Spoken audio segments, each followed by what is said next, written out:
Hello, my name is Angelina Fernandez, and in this presentation, I'll be talking about substance abuse patterns and behavioral health symptoms.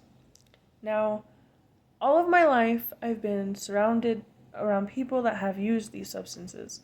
Between my father, my mother, my grandparents, my friends, and my past significant others.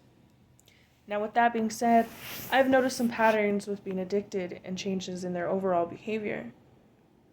But for now, in this presentation, let's talk about the most common substance. Let's talk about the use of marijuana. The listed side effects and symptoms are as follows. Physical side effects being red eyes, poor muscle coordination, delayed reaction times, and change in your appetite.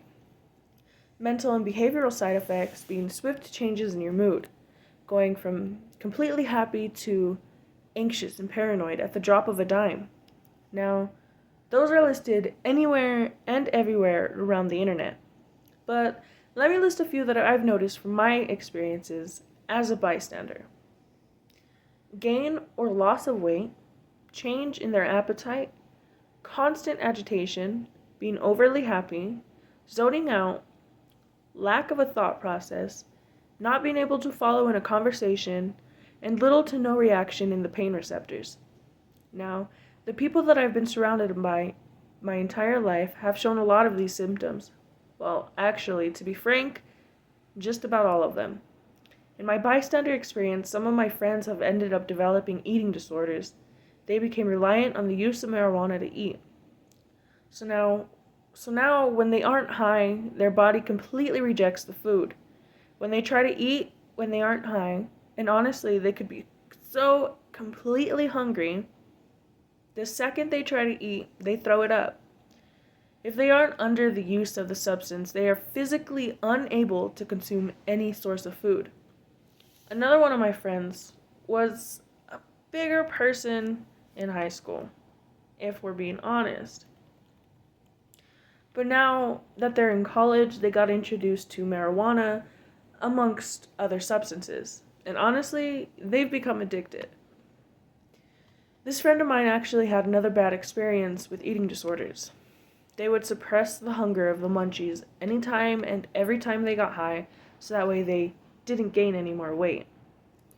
Well, now that they weigh 100 less pounds than they did before the use of substance, they can't eat anything more than a few bites of any meal they ever really have.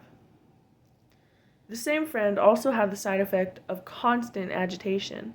He's always upset, whether high or not. He does not ever show any other emotion rather than upset or angry. In the few family members that have surrounded my life, I've noticed that the swift mood changes, zoning out, and having no reaction or little reaction to pain receptors were some of the most easily noticeable ones.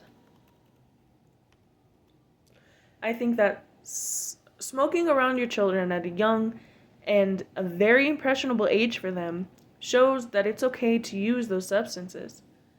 I mean, all children are a product of their environment, right? And I think it's admirable that people that grew up in those types of environments of daily substance abuse, and they come out with no addiction.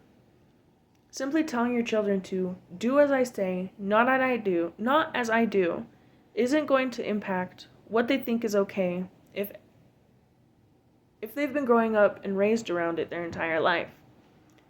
Another problem that I've seen in general is that everyone I know simply gets too dependent on the use of these substances. They convince themselves that they need it. They can't have a good time without it, and they cannot function properly without it.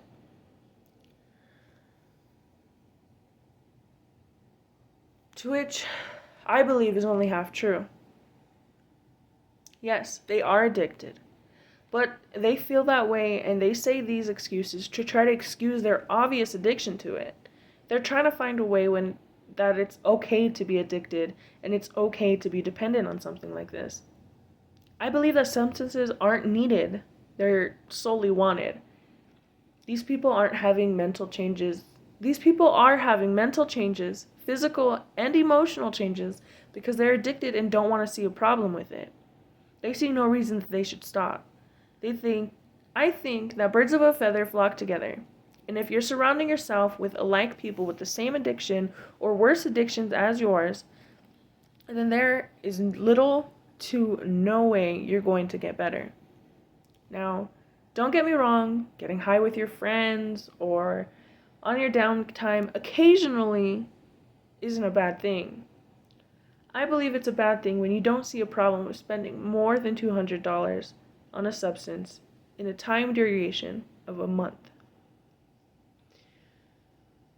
I believe that you first need to get help yourself by noticing the problem before you can ever tell anyone else that they should do and what they should not be doing. I think the people around you will help you and support you in getting better, and if they don't, then those aren't the type of people that you want on your team.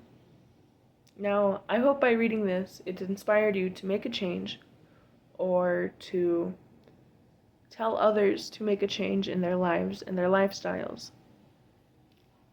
Hopefully, you reach out for others of substance abuse to try to help them, to support them. Thank you.